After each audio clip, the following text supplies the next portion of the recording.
Dr. Owen Anderson, welcome to the podcast. Thanks for having me here. I'm very excited to talk with you. Yeah, me too. I've been very excited for this podcast. I'm a fan of your work as well as my dad, and I believe he's the first one that introduced me to your work. So as we start off, why don't you give the audience a bit of who you are and what you do and your background? Yeah, so I'm a professor at Arizona State University where I teach philosophy and religious studies. I've been there for 25 years, so I'm definitely old. And I'm also a pastor of Christ the King Reformed Church here in Phoenix. And I've been outspoken the last couple of years at ASU because I've seen an increase of discrimination, specifically against Christians. It's always been there to some extent, and it's usually directed at white conservative men. But there's an increase now of anti-Christian sentiment really enshrined in the curriculum and in the minds of faculty.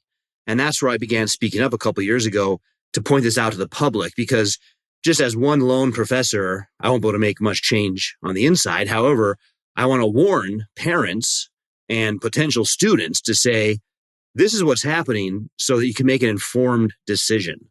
Mm-hmm. Yeah. So, you said you're a Christian, obviously, and then you're a professor at ASU. And, as you're speaking out against these things, do you think people should send their kids, to these colleges as they grow up? Well, ASU's huge, so we've got a lot of programs. There's some I would say absolutely not. There's others which are good programs, and you're probably not going to encounter as much discrimination. But unfortunately, I think you will find it in any program. In the old days, quote unquote, 20 years ago, you might have been able to just do nursing or engineering and get your degree and leave. But now a lot of the social justice kind of radical DEI philosophy has been infused even into those sorts of degrees. And I know the sciences at ASU are deeply invested in DEI. Mm-hmm. So last week when President Trump signed an executive order ending federal funding for grants to universities that do DEI, it caused a real stir among the scientists because they're like, wait a minute, that's my whole grant is DEI in physics. Yeah. And so, you said you started speaking up against all of this, DEI in, universities and colleges. In a way, how does ASU let you keep your job when you're like, oh, this is wrong, this is bad, you shouldn't be doing this. Oh, but we'll still keep you on faculty. Yeah, well, that's a great question, because a lot of people wonder, and I think in the private sector, that might be a more significant issue. But even there are what are called whistleblower laws. You can't fire someone if they point out that what you're doing is illegal. And so that's still true for me. I'm a whistleblower, but also you can't fire someone who's a tenured professor. Let me explain what tenure is, because people outside of universities don't really understand what it is. Tenure means that after 6 years, you go up for a review to prove that you've done real research as a professor in your field. And that's usually proven by publications. And if you have done that, a jury of your peers judges that you get tenure, which means your job isn't ever threatened in that same way again for life. And the idea for tenure is to protect research, and precisely the kind of person such as me who's doing things that could seem like, hey, you're ruffling feathers, stop doing that. Well, that's what tenure is supposed to protect, unpopular research. However, it was also started, there's a kind of a bad history of tenure in this sense that it was started out with the idea of protecting atheist professors from the church. And so in my case, I've kind of flipped it, right? Where I'm the theist who's now being protected from atheists. So you mentioned this tenure, and in a way, after you essentially go to trial and they prove that, oh, you've done your research, you've taught this well, does that, in a sense, maybe protect you from being fired? Or, because obviously, in a way, they can still go out and fire you, but does having passed that tenure kind of say, okay, I'm, protected in a way? Yeah. So what would happen is if a university can still fire you, usually for 3 reasons. One is immoral conduct. So, for example, a professor engaging in sexual behavior with a student. The second is they shut down your whole program. So it wouldn't just be you, the whole program goes away. The university can't fund it. And then third is that the university itself is undergoing financial hardships and can't pay you anymore. So none of those would be true at ASU. I mean, the first one could. Of course, I have to always behave in a moral fashion. But the second two will never be true at ASU. They're not having financial hardships. But they could fire you. Technically, I mean, they could just say, hey, you're fired. Give me your key back to your office. But what would happen is then there'd be a lawsuit, which I would win because of our tenure laws. And then also ASU would lose or at least have threatened its credentials, which would be a huge problem for ASU or any such university. Yeah. So, there's in a way the battle of, you can't ever fire, a black person, but you can fire this white person. And do you think maybe in a way, because obviously, as you mentioned, if, ASU fired someone for maybe their beliefs or something, even if they didn't violate those three rules or fall into those three categories, that, there'd be a lawsuit and then the teacher would most likely win. But do you think maybe, as you've seen other professors and yourself, there's maybe this sort of like caution of going about things because, say, ASU or another university says, hey, we're going to fire you because you believe this and this and this, but then you're a white male, so the court system might not, act in your favor. Yeah, I mean, all that, there could continue to be discrimination. Right now, there's discrimination against white people. And in case someone thinks that you and I are making that up, the main thought leader, whose name is Ibram X. Kendi, and he's the one who began this idea of anti-racism, he explicitly said, we need more discrimination against white people. That's the way we solve past discrimination against black people. And he's somebody who, generally speaking, professors at ASU idealize. Now, what's funny is 2 weeks ago, Boston University or Boston College? I think there's both. Whichever one he was at, he had a multi-million-dollar center for the study of anti-racism, got shut down because he's squandered the money, he's misused the money. There's no proof that he ever helped with any racism. And so he's really a laughingstock at this point, but professors who idealize him will backpedal and say, no, he was just misunderstood or the system was structurally rigged against him, instead of admitting he was a charlatan who took your money and didn't do anything about it. So there is that kind of discrimination. But what's surprising to me is that professors, it doesn't dawn on them in their groupthink that, wait a minute, tenure is supposed to protect the guy we don't agree with, who isn't in the majority. That's Anderson. Right? It doesn't dawn on them because my views are Christian, which they don't like. And that's something I want to warn parents about, is it's not like a neutral thing where they're kind of like, yeah, Christians are fine. They don't like Christians. They want Christianity to end. And they have multiple strategies for doing that, including just every religion teaches the same thing. They're all equally good. So we need to give more time to other religions because Christianity's already had its time. And so this kind of discrimination against Christianity is very explicit. And what they'll do is, the strategy is, you have free speech, but there's some gray area about hate speech.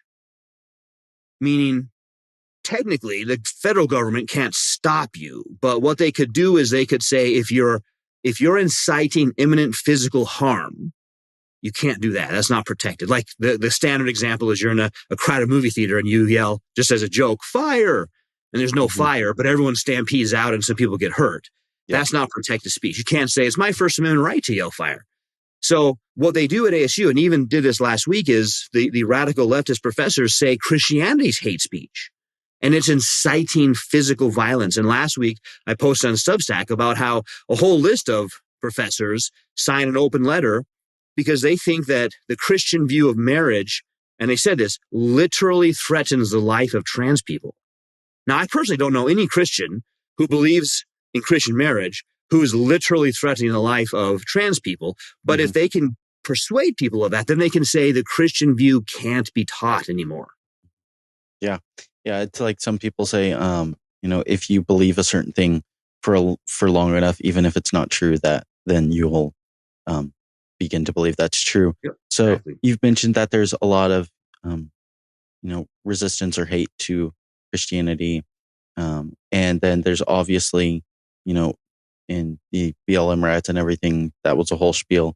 Do you think maybe in more recent years, as mentioned, like the Ivermex Kendi and like the whole thing got shut down and everything, and people are kind of waking up to that?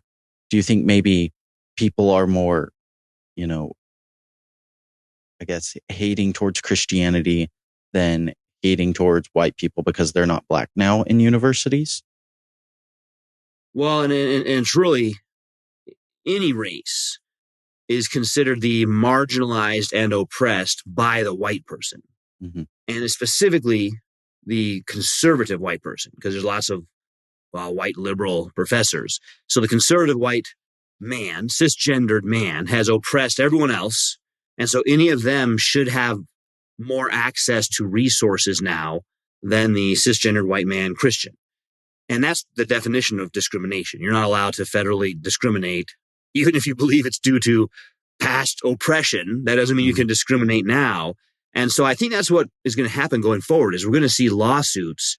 I'm thinking there might be two kinds of lawsuits. One is going to be from somebody who listened to their gender studies professor and had healthy parts of their body chopped off, and they're not happy. They're still depressed. And they're going to say, wait a minute, my gender studies professor was not an MD, but they gave out medical advice in class that I took. They're liable. I'm going to sue them. And it'll be a big deal because the gender studies professor is not, they don't have malpractice insurance like an MD. So they're as personally going to be exposed to that lawsuit. And then the second kind will be students saying, wait a minute, I was promised a DEI job when I graduated, and there's no DEI jobs because you literally have, and again, I've documented this on my Substack, we have degrees like gender studies and the School for Social Transformation. And the first thing they list on what job can I get is activist. So there's no activist jobs for this anymore. I'm going to sue my school. And in case anyone thinks, well, that might be a little far-fetched, the federal government just did that to Grand Canyon University. They seemed to target Biden seemed to target Grand Canyon University specifically and said they'd done some false advertising. Grand Canyon was found guilty and had to change that. So, hey, what's fair for the goose is what's good for the goose is good for the gander. That same lawsuit could be brought against schools like ASU. Mm-hmm. Yeah. And, obviously, things like that might, start shifting as Trump's been elected and everything. But, even one thing I'm cautioning everyone on, though, is Trump got elected. Some things have to get cleaned up, but nobody at the university has changed their mind or been converted. Yeah. So they're still going to do the same things. They're just going to rename it. Yeah.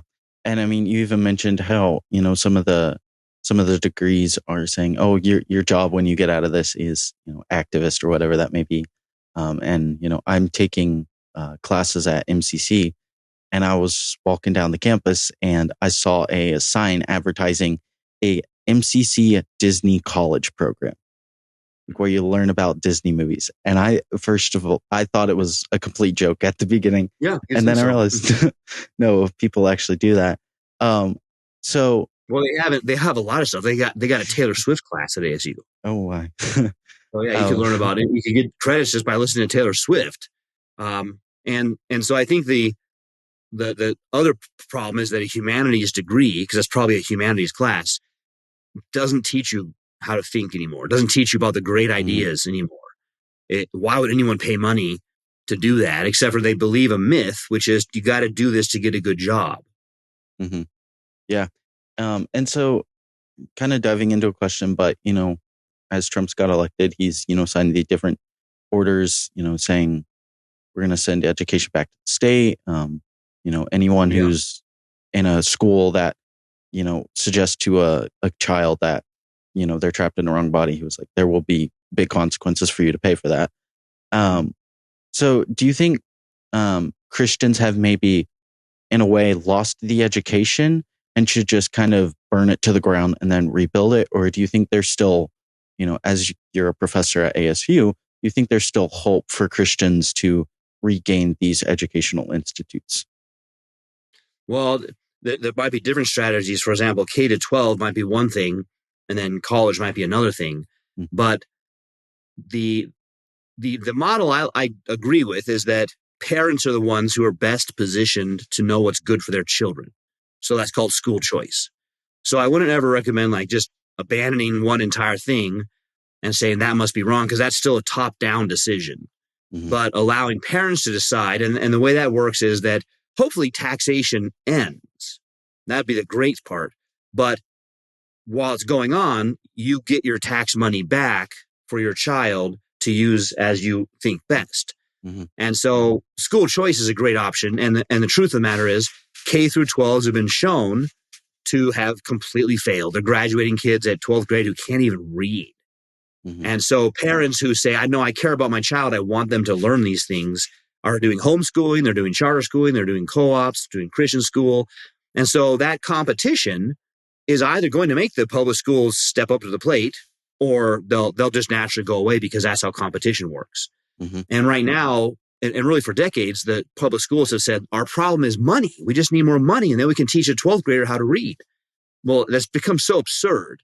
We already give them more money than any other country, Mhm. and we're doing worse than most other countries. Mhm. So I think parent choice and school competition is what's going to produce the best outcomes. Mhm. Yeah. And so maybe as you've mentored, some members of your congregation in doing this, you say, it's, parents should make a decision. But as maybe a young man or woman is growing up and looking at, should I go to a university? Should I do this or that? Kind of what is the advice that you would give to them as, they're 18 or 19 and they're looking at their options and trying to figure out what to do? Yeah, exactly. That's right. I was doing K through 12, but for college, I think that the strategy I take on my Substack is be informed. So parents and either current students or potential students just know how bad it is, and be realistic about what it's going to be like for you to be hammered for 4 years with this anti-Christian message. Don't overestimate your strength going into it. The ideal setting would be one where you are mentored and encouraged in your faith while you're learning. And so it might mean that in universities like ASU are held accountable by students saying, I'm not going to attend there until you shape this up. For example, we had an event last semester about the benefits of polyamory. And none of us should be paying for that through our tax money. And none of our students need to be told that there are any benefits to this kind of immorality. So that kind of thing is just sort of like, yeah, why would I want to go to a school that does that? Those professors are so confused. Why would I think they can help me learn anything? Mm-hmm. Yeah. And so maybe what are some of the things, as you've worked at ASU, what are some of the things that you've seen are maybe your favorite parts of the job, or what are maybe some of the worst parts of working for ASU as, you're a Christian and the ASU clearly doesn't align with your values? Yeah, well, I think that Aaron Wrenn has a book out, Negative World. It's a couple years old now, but he documents how there's been a transition from a neutral world. He's a little bit older than me, but let's say we're about the same generation. When we went to school, it was still trying to be neutral. And most of my professors, I went to a state university, they were all atheists also, or lapsed Christians of some kind, but they didn't really bring that into class. You could still tell a little bit, but you just study the content. Whereas now we're in what he calls the negative world. And that's what I opened up with, to say parents need to know they're explicitly saying Christianity's false. It's the oppressor. It's immoral. It needs to be replaced. And so that's a whole different world than the neutral world. And even the neutral world's not that great, because the truths of God aren't neutral. They're declared all around us. And these professors should have known them. But all the more now you have explicit enemies of Christ who want your student, your child, or you to sit in a captive audience and listen to them hate Christ.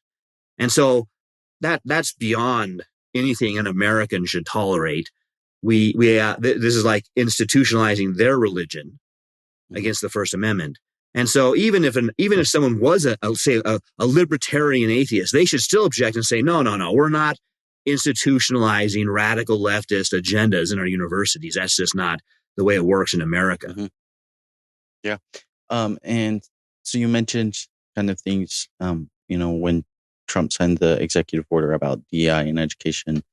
And then, as he's signing more things and as things start shifting, what do you think, what will kind of be the shift of maybe universities and colleges behavior towards Christianity? Because, Trump says he's a Christian, but then he's soft on things that were like, Christians say hard no on that.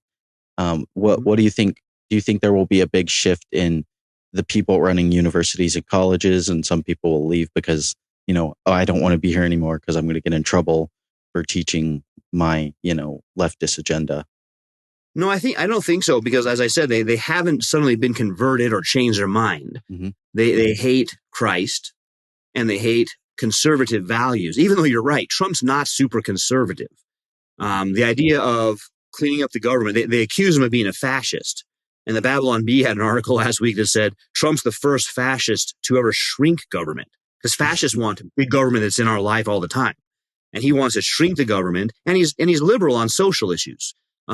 Perhaps he's done some good work on abortion by appointing judges, but he might take a position somewhat close to what someone like Bill Clinton says, which is abortion should be legal but rare. Mm-hmm. And so, yeah, the Christian would say, wait a minute, you can't say murder is legal but rare. So it is interesting that he's really kind of a liberal guy socially, mm-hmm. but because he's upholding certain cultural values, like American government should be for America first. That just should be obvious. Every government is for their country first. It's making these more globalist professors angry who believe that America is structurally racist. It's the oppressor, and it should be put last because of all the bad things it's done. And so I think what's going to happen, no professors or administrators have changed their mind about that. They're going to hunker down and say, this is just 4 years. He can't run again. We'll just have to survive these 4 years and do what we can to still get our message into the classrooms.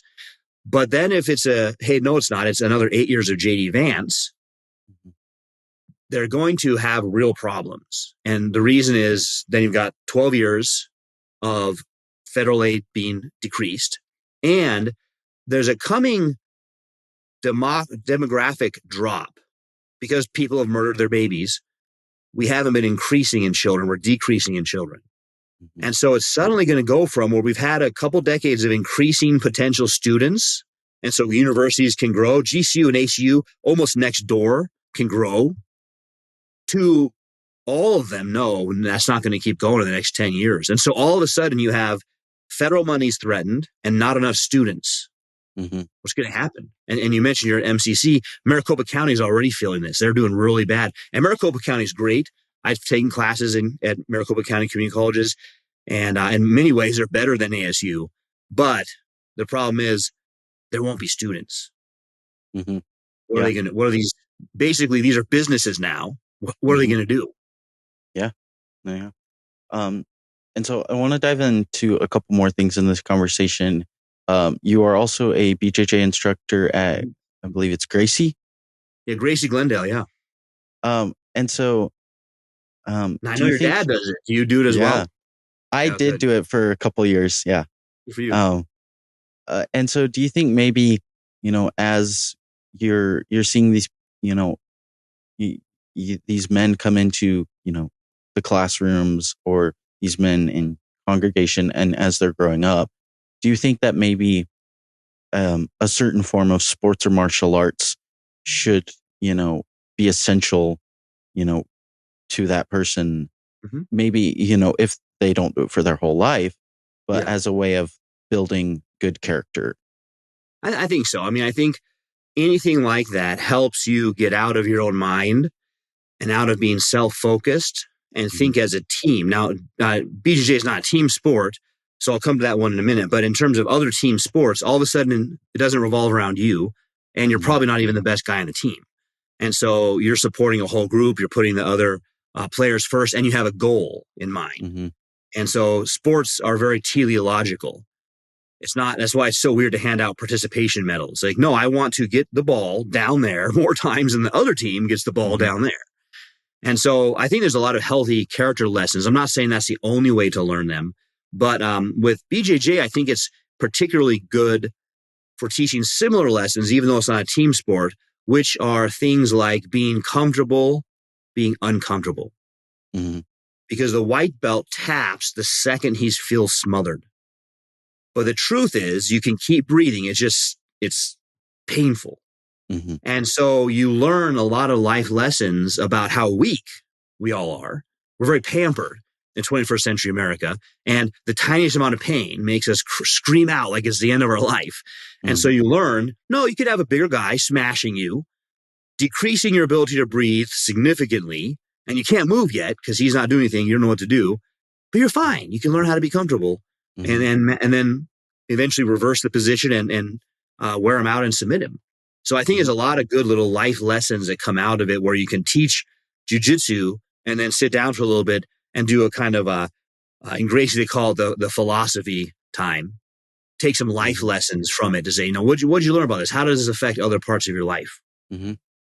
So what would you say are maybe some of the, things you would recommend to young men, and I mean, we could even go young women, as they're growing up? What are some things that you say, like a sports or martial arts, that you should do this because it's good for building your character and it will help you build, the type of character that you want to build? Yeah, great question, because that actually also applies to our university setting. In the ancient world, education was supposed to build character. What their word was, it was supposed to teach you virtue. Mm-hmm. And now we send our kids to universities and they're taught to be immoral. They're taught to fornicate, to have polyamory. ASU's Honors College even had an event about why witchcraft is good for women to practice. And so your question is in the right direction about education in general. You should expect an education to make you a better person. Mm-hmm. And if you know ahead of time, your education at its very best is promising to make you sexually licentious, not a better person, well, they told you who they are. You should believe them. So with sports, it's somewhat the same thing. There's kind of a similar theme, and perhaps we can see it as Christians this way. We have to know ourselves. And what that means is we have to know how bad we are as sinners, and take that seriously, have a sober sense of our sin, because we tend to either minimize sin or ignore it altogether. And then recognize that Christ is our only solution, and that we want the focus off of me onto him. Mm-hmm. And so that's one of the things that sports can help you with, again, is that taking the focus off myself and also learning how to persevere through difficult situations and still come out at the end. And you need to learn that. You could have that just as a pagan idolater, but as a Christian, you need that also. You need to learn, how can I persevere? How can I get through hard situations where I want to quit? And so physical activity, whether it's football or jiu-jitsu or deadlifting, is a good way to learn that. Mm-hmm. Yeah. And then, you've mentioned that we go to a college or a university to learn how to become a better person. And that there's, that line that you have to figure out how to draw, because, like New St. Andrews in Idaho, like their college is more oriented on creating a better character. Yeah. It's not like you come out of NSA and you go get a nursing job or anything. Mm-hmm. Like, a lot of those people end up teaching or working in one of the humanities places focused, there. Yeah. But then there's that line that you have to draw where it's like, I want to do this that grows my character more, but then I also want to figure out where to go from here. Yep. Well, there might be a lot of, there's some jobs you could apprentice yourself in plumbing or electrical, and after maybe 3 to 5 years, be able to get your own license and have your own business and do very well without ever going to college. But then there's other jobs, you're right, like nursing, where you got to get licensed. And so you're going to have to go and get a nursing degree to do that. Or similar with getting hired as an architect or an engineer, you're going to have a degree. But some jobs are shifting now, like software engineering. Companies like Google are beginning to have their own Google University, so to speak, where if you get hired, they put you through 8 months of computer science to learn to do what they want you to do. So you no longer have to go to ASU to get a computer science degree. And so what Google does is it cuts out the fluff because a ASU computer science degree has a ton of extra classes that aren't computer science you have to take. That's why it takes 4 years. So they say none of that, just what we want, just computer science with what we want you to do specifically. You're not working for Microsoft, you're working for Google. And so I think that model is also going to become popular, which will threaten universities. But I think what I recommend for the student who says, I just don't want to be a humanities professor, I want to be a medical doctor, a lawyer, engineer, is, yeah, you're going to go through these though. Have mentors. Know yourself. Even at your strongest, you're not very strong. And you're going to be up against professors who have studied this stuff for 30 years and they can destroy your faith quickly. So know yourself and have solid mentors. That's what got me through it, was having a couple good mentors who, as I maybe started to feel a little weak or something, they could speak into my life and help me through it. Mm-hmm. Yeah. And so you filed a lawsuit against ASU. So what does this lawsuit contain? Yeah.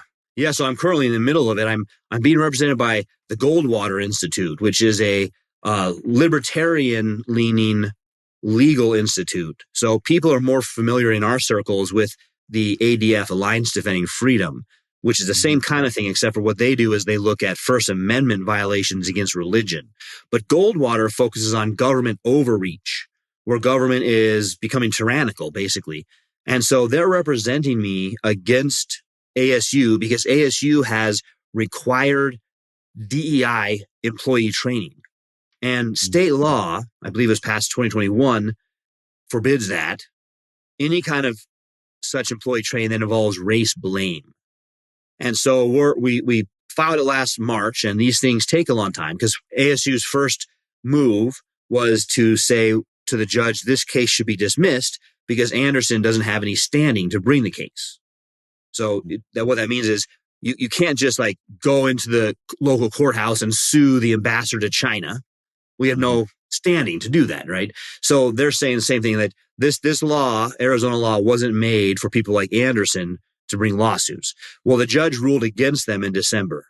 And one reason the judge did that was because two of the lawmakers who wrote our law wrote an amicus brief, which means an argument in support of your case. So they're the people who wrote the law, and they said, we wrote this law precisely for someone like Anderson to bring the case. But then just last week, ASU filed an appeal to the next court up, the appeals court. After that, it would be the Arizona Supreme Court, say, no, this judge was wrong. We need to have this kicked out. So now Goldwater is responding, I believe, by next week. And then a judge will look at it. That takes a few months. So all this is going on. But I'm not really worried about it, given what Arizona law says. And now what the federal government's saying, I think we're going to be fine. But what's interesting is ASU's approach has been the one that will hurt it the most. Mm-hmm. And Napoleon said, if your enemy is making a mistake, let him. In other words, we kind of naturally like to give advice out. But if you see your enemy making a mistake, just stand back, let him make the mistake. So this is just between you and me and your listeners. Don't tell ASU. But they wouldn't listen anyway. What they should have done from the beginning was said, oh, you're right. I'm glad you caught that. We actually hired a third party to make that training. So we're going to review it and we'll come back with training that's superior. They could have blamed the third party, taken all the attention off themselves, and it would have gone away. Instead, what they've had their media person doing is telling news outlets that there is no such training.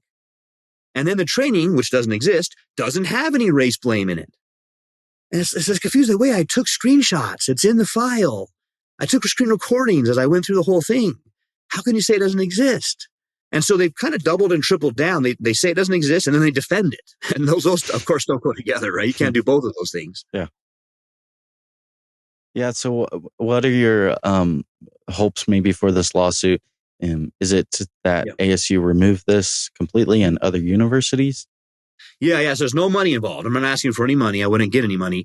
It's to put an end to illegal required employee training that discriminates against people based on their skin color and based on their religion. And ASU has thousands of employees that are forced to go through this. So thousands of people will find relief from this discriminatory and illegal employee training. But also, it will set a legal precedent.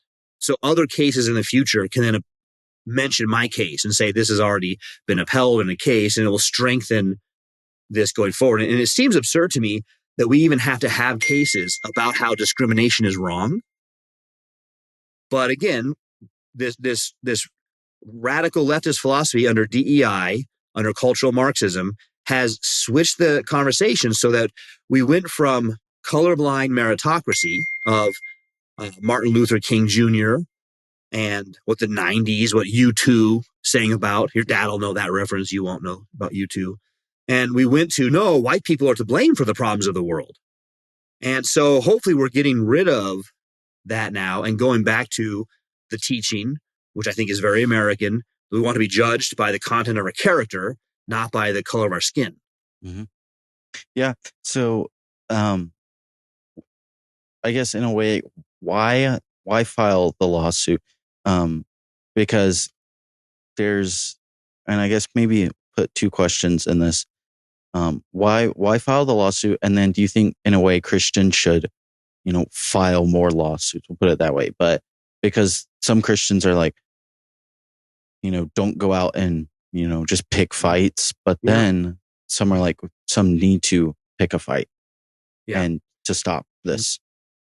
Oh yeah. And that's a big, even now, like when I'm on something like social media, like X, you'll see tons of Christian intellectuals saying, well, Jesus would never pick a fight. Jesus just loved everybody. And he just, he would just affirm what they're doing and think the best of them and let them punch you.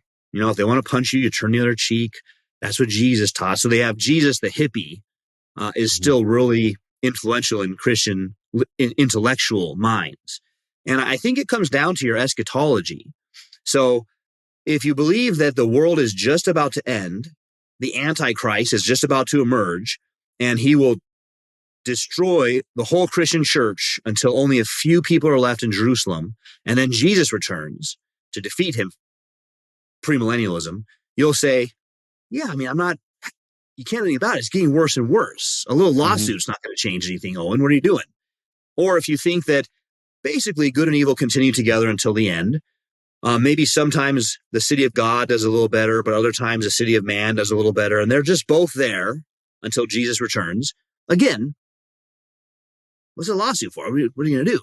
But if you believe that the Great Commission is fulfilled, that the church does disciple the nations so that the whole world is filled with the knowledge of God as the waters cover the sea, then each of these little battles is part of that great work.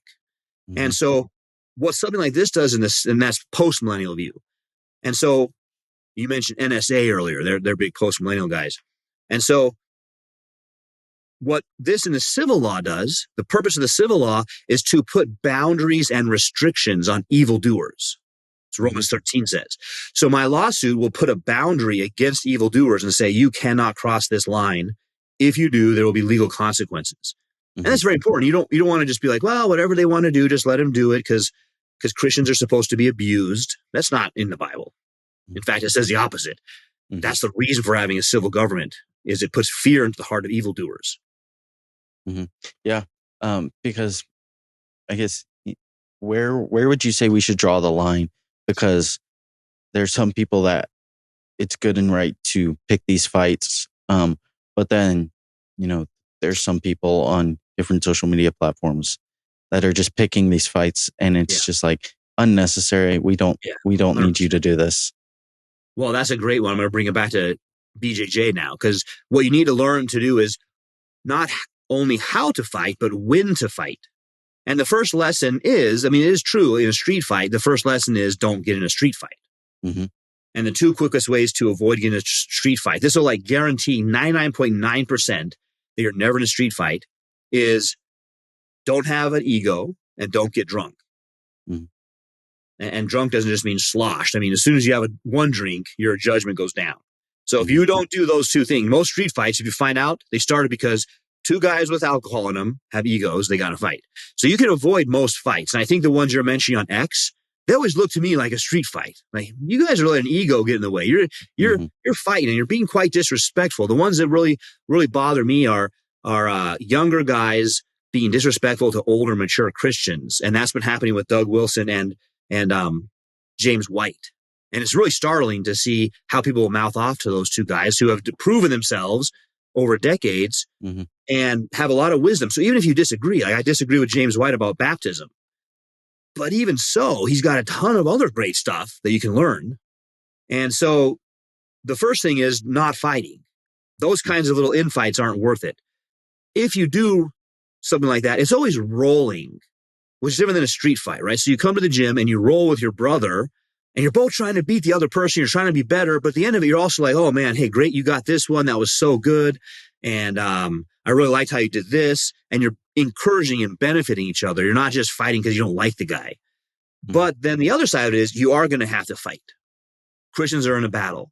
And the hippie Jesus, which is most of Christian intellectuals today, thinks that you can just be like, hey, man, hey, let's all just get along, man. It's all just a big misunderstanding and get out of any conflicts. And that's not how the world works. Jesus told us we'll be persecuted and we should count it all joy, James says. So you're going to be in the fight. It's a question of, will you actually engage or will you just be, a wet noodle that does whatever they want? And you think that that's kind of like compliance against a tyrant is what Jesus wants you to do. Because isn't that what he did? The liberals say he just did whatever they said, including being crucified, versus no, he was in charge the whole time. There was never a point where the tyrants were in charge. He came into the world to be crucified and then to raise from the dead. And so again, eschatology and soteriology clear up a lot of this. And I think Christians should be encouraged. We have a real defeatist mentality. We've just been used to being beaten down and losing, I guess. And so we need to remember, no, Christ wins. And he's on our side when we do these things. Don't do foolish things. But if you're being mistreated, you can push back on that because you're not just defending you, you're defending other weaker Christians. So in my case, I have tenure, but there's other professors who don't. And if they speak up now, they'll be fired before tenure. So by speaking up and me taking some shots, I'm drawing a line to protect those brothers. Yeah, because then, I mean, you even touched on this where there's the people that pick the fights that are unnecessary. And then there's people that pick the fights that need to be picked. But then there's the people where are like, well, Jesus wins, therefore I'm just going to let it, I'm going to go with the flow. Yeah, Jesus wins without the church. That's why I said earlier, the church finishes the Great Commission. You don't finish the Great Commission as just passively observing. You finish it by getting in there and debating unbelief. And there's so much unbelief in the world that although we might have kind of brotherly squabbles about some things, like baptism, let's say, we should do that, the analogy of rolling in the gym together, whereas there's actually a ton of Philistines out there that we need to deal with. Yeah. And so, you filed this lawsuit and yet you're still on ASU faculty. Has there been any, backlash, and how have you, dealt with that? Maybe you're walking into a meeting with a bunch of faculty members and you walk in and it's just crickets and no one says anything, gives you the look. Well, it's really high schoolish. So thankfully I left high school behind 30 plus years ago. Well, let me get that right. No, not yet. 25 plus years ago, 30 years, I guess. I don't want to be too old. But the idea is that, there's these peer groups and you don't want to be on the outside because you feel bad about yourself. And unfortunately, faculty are still like that. You think, well, these guys have PhDs. They haven't outgrown the high school thing. So for me, I don't care. The whole room, I walk in the room and I get all these evil eyes. I'm not superstitious. I don't believe in the evil eye. I believe in Christ. And so I'm okay in a room with 40 people who think I'm an idiot, because I'm very confident that I'm standing on the truth of God. And I know from their lives, they aren't. So it'd be different if I came in a room full of, Doug Wilsons and James Whites, and they think I'm an idiot, but I think I'm on the word of God. I still start to doubt myself because these guys lead good lives. But the people I'm around, they're not leading good lives. They believe polyamory and witchcraft are good things. So there's very clear differences. And so I would flip it. And I would say, if I walk into a room full of people who think polyamory is good and they don't think I'm a problem, I'm doing something wrong. Because when I come in the room, I should represent the truth of God, and they should be afraid of that until they repent. So I think Christians just need to remember that we've gotten to a really, and not even like friendship evangelism is not always bad, But we've got into like the weakest form of friendship evangelism, where it's just like, I want to be your buddy, man. I don't want to offend you at all. I totally understand about oppression. Yeah, we've been terrible. And, but really just consider Christ. You might think about him sometime. And it's just really weak. And I would never buy that product. Like someone selling me something and that's their sales pitch. I'm not going to buy that. Yeah. Yeah, those are called soft consequences because you can't document those. You walk into a room and people don't like you. You can't go to HR and say, people don't like me. But I've had actual hard pushback where I've had someone in a faculty meeting say that evangelicals aren't really scholars. He was putting down GCU, but also I'm an evangelical as well, in the broad sense, right? Reformed evangelical. And so he knew he's insulting me also. So I brought that up to my dean. And my dean said, hey, it's free speech. What can I do? And it's not. You can't. We have a faculty handbook. Just like you can't yell fire in a crowded theater, you can't insult other people's race or religion or gender during faculty meetings. But he doesn't. My dean probably agrees, and he's not going to do anything. And then I've gotten nasty emails too, and they don't even hide their name on the emails. I got one from a colleague who said, "Don't ever look at my direction or even think of me ever again." And I'm thinking to myself, like, man, think about the audacity of believing you're such a tyrant, you can tell another person what they can think about.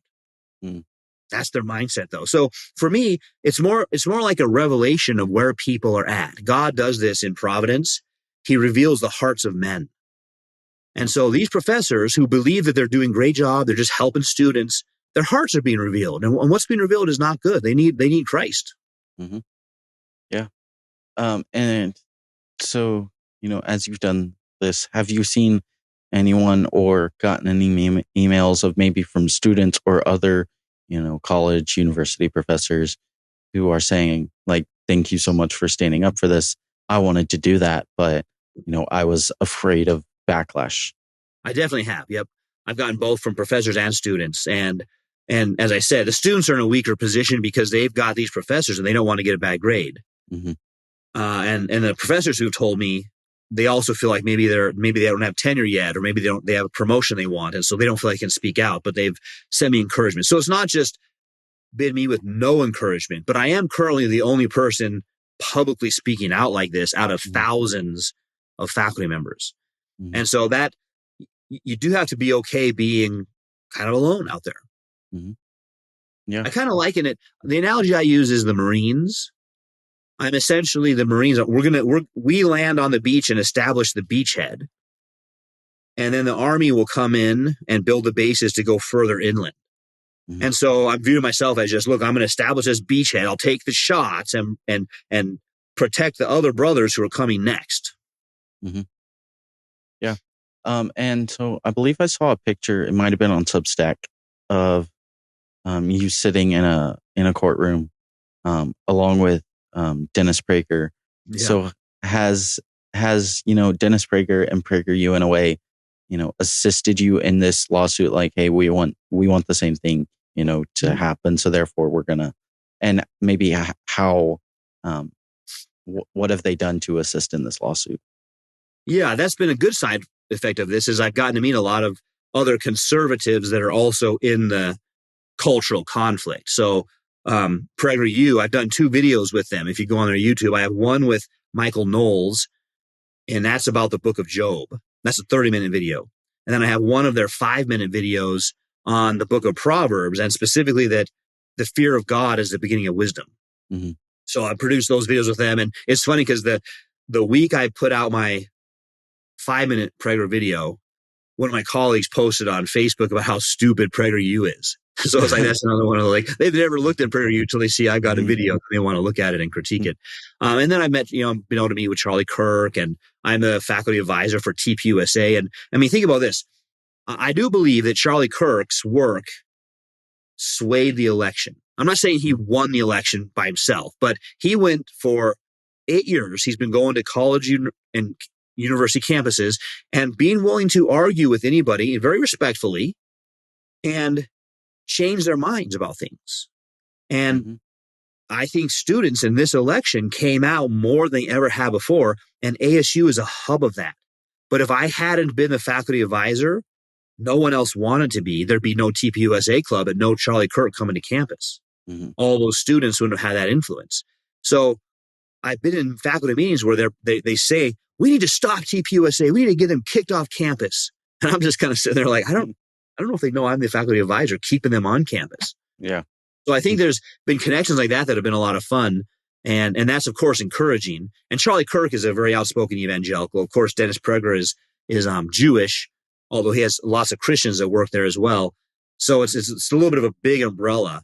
But I do think that someone like Charlie Kirk keeps Christ out front in the right way. It's not just politics. It's not just conservatism.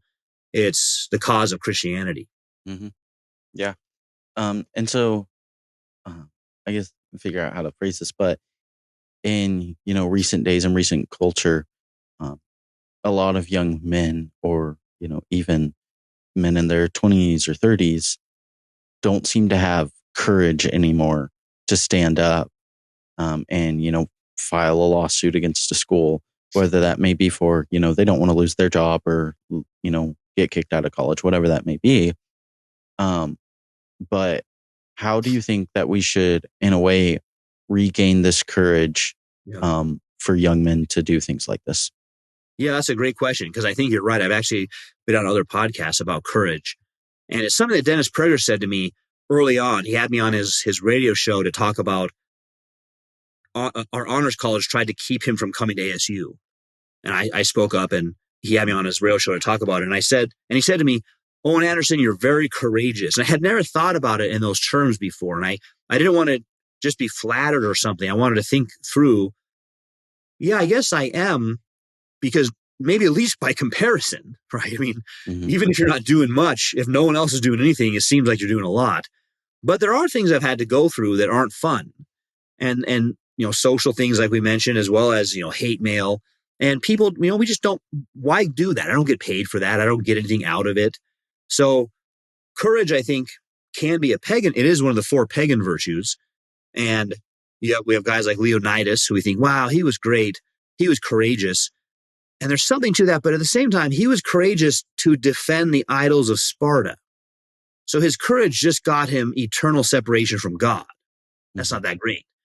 Hypothetically, if Xerxes there is the husband of Esther, what if Leonidas had not been courageous? He'd been taken captive by Xerxes, and he bumped into Esther and converted, right? So pagan courage doesn't really get you much, I don't think. But Christian courage is what I mentioned before. We're riding after Christ. He's riding out on a white horse to conquer the nations, and we're coming after him so we can be courageous because of him. And that includes the civil realm. As I said before, the civil realm is drawing a line with evildoers. You can't do this or there will be consequences. And Christians are the ones who should be in there doing that. That's great. So I do think young men need to learn courage, but it's the right kind of courage, because not just Leonidas and not Andrew Tate. I don't know if you are up on this with X, but there's this battle between some guys and James White, because these guys are saying, Andrew Tate has some good things going. One guy even said he's got Christ-like properties. And so that's almost the other spectrum from the hippie Jesus. Then you've got these guys saying the Andrew Tate Jesus. Like, wait. We don't want either one of them. We don't want the hippie guy or Andrew Tate. And James White has some good podcasts about it. It's like, Andrew Tate, a pornographer and a brothel owner, brags about abusing women, is a guy you think is a good example. So I do think young men need examples of courageous Christian men. And that's what James White recommended. He said, read biographies of courageous missionaries, for example. And I think that's what young men need to see, is somebody who does stand up, is willing to suffer for the gospel, because he knows ultimately Christ wins. Yeah. Because I'm not on X, but I'm good friends with Will Spencer, so he'll send me different things. And it's like all of these men nowadays are like, oh, Jordan Peterson and Andrew Tate, and all of these people are, the man. And it's like, no, they're not. Yeah, and Spencer's podcast is one of the ones where I talked about courage. Yeah, but yeah, I think that's right. I mean, Jordan Peterson's a Jungian psychologist, which means he's essentially an occultist who teaches Christians get excited because he says, yeah, Jesus rose from the dead, but he doesn't mean what Orthodox Christianity means. It's an archetype. Mm-hmm. And then, Andrew Tate is an awful human being. I mean, no one should say, I want to be like Andrew Tate. He's the list of all the things you don't want to be. Mm-hmm. Yeah. But if someone said, give me a secular example, I would say watch Jocko as much as you can. Mm-hmm. And Jocko's got some Christians in his life. So I'm praying for him. And it's been really cool because I've actually had Jocko like a couple of my posts on X. That's why I know I've done it. But I mean, here's a guy who will just teach you discipline. This is what you need to do to achieve your goals. So he's kind of he's way tougher than Andrew Tate, but Andrew Tate's purely self-centered in his own pleasure. Whereas Jocko's about, I need to help my team, talking about sports, achieve this goal. And if I'm weak, we're going to fail. And so I got to be strong to make sure we do it. So now we can take that can be purely secular, a SEAL team, but it could also be an image for the Christian life as well. Mm-hmm. Yeah. Yeah. And it's things like that where, for example, in the movie Big Country, one of the things they say through it is, if you're, manly and strong and courageous, you don't have to go out like Andrew Tate or someone like that and just do all of that. Yeah. But then, there's people like Jocko where it's like he's much stronger, but he doesn't just show it off because it's not about him. It's about these other people around him. Exactly. No. Yeah, you'd never find Jocko mouthing off about how tough he is. But he could, if he needs to, he'll put you down. He'll tap you out really quick. But he's not going to mouth off about it. So that's a certain, usually real courage comes with true confidence. So for him, it's a skill set. He knows he's got the skill set. He's been battle proven. But for us Christians, we may most likely never be on a SEAL team rescuing hostages, but we need to have that same confidence that it's in the Lord and that we have learned maturity. So a 17-year-old to 25-year-old, probably not mature yet, but you've got mentors who are helping you do that at that age. And maturity in Hebrews is defined as learning to discern good and evil. And so you're learning in many different cases that come into your life how to make those discernments. Like, is calling James White a boomer and dismissing him, is that discerning good and evil? Like, is that good or is that evil? Is that smart or not smart? So you're learning different cases like that. Andrew Tate, is that good example, bad example? And that's how you become mature then. And you're confident, not in your own abilities, but because you're confident in the word of God. And that's unchanging and eternal. It's never going to be defeated. So I think Christian courage always has to come back to that standing on the word of God. Mm-hmm. Yeah. Yeah. Because I feel like Christian courage, courage in general goes hand in hand with, being humble. Like you be courageous, but then you have to be humble as well. Yeah, that's the thing. Yeah, you're not usually the guy who's mouthing off the loudest is the guy you know is really insecure and probably is not very tough. You'll be able to take him. Yeah. Yeah. So, you've mentioned that this lawsuit's not very far, but as we wrap up this interview, where can people find out more about you in this case and support you? Yeah. So if you come over to Substack, which is just Dr. Dr. Owen Anderson, you'll see I post, my Substack is just dedicated to ASU, sometimes larger university issues, but usually just ASU, to alert parents and potential students and pastors, legislators, what's going on at ASU inside the belly of the radical leftist beast. So if you go to Substack, you'll think, man, I guess that's all this guy does. Well, no, then if you come to Twitter, X, I've got also Dr._Owen Anderson, and there I do more cultural stuff. And then on my professional Facebook page, also Dr. Owen Anderson, I tend to do more talk about my publications. Yeah. Awesome. All of those links will be in the description of this episode. Thank you so much for coming on the podcast. I very much enjoyed it.